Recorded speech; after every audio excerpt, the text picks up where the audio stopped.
One of your next guests says the markets will find their footing before April 2nd, when the reciprocal tariffs, at least for now, are set to take effect.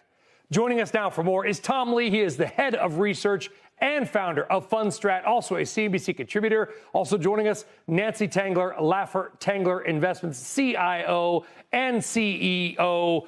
Tom, listen, I understand it's a different White House. Every day we get a market-moving headline. A lot of people, I think, honestly, I'm just going to say it, they don't want to be neutral. They don't want to be data-driven. They want to be angry. I get that. But history says that markets will recover, right? Yes, they've recovered every time. One thing we have to keep in mind is when markets fall this quickly from a 52-week high, I mean, just remember, less than a month ago, we were at all-time highs. That is a market pricing in a crisis. I'd say we're almost 50% pricing in a recession, and we're assuming there's no Fed put. Now, the Fed is in a position to cut rates. That really should mitigate the downside.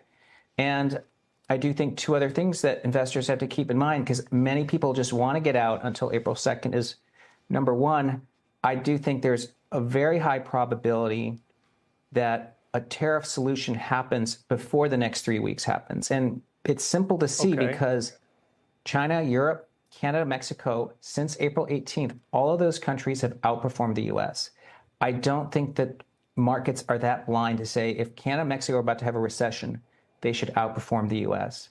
And I think the second thing people should keep in mind is that when you have a global crisis brewing, and we highlighted like the 1962 Cuban Missile Crisis, that was a 12-day crisis, but the markets bottomed 7 days into the crisis.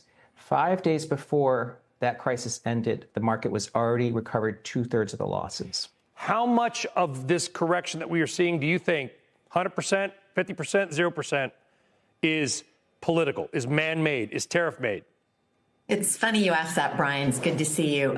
If you look at the consumer sentiment numbers today, and I commend everyone to read Kelly's piece that she wrote this morning, but if you look at behind it by political party, what you see is that Democratic sentiment has not been this low, especially on expectations, ever.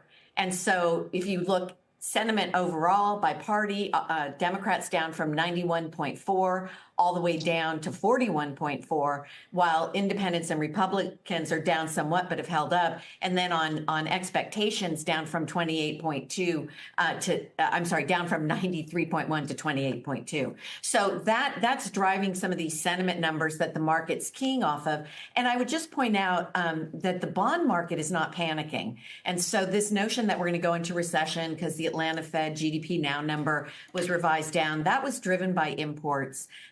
They were up 70% in January as purchasing managers trying to get in front of tariffs. So I think just like in 2022, this will all settle in. We are seeing decelerating growth, but that's good for many of the names that have been punished, the reliable earnings growers in technology and consumer discretionary and some financials even. So I think we will continue. This is a correction. We needed one. We get one every 12 months. And so now the question is, have we hit the bottom? Do we have a little more to go? But I don't think we're in a bear market.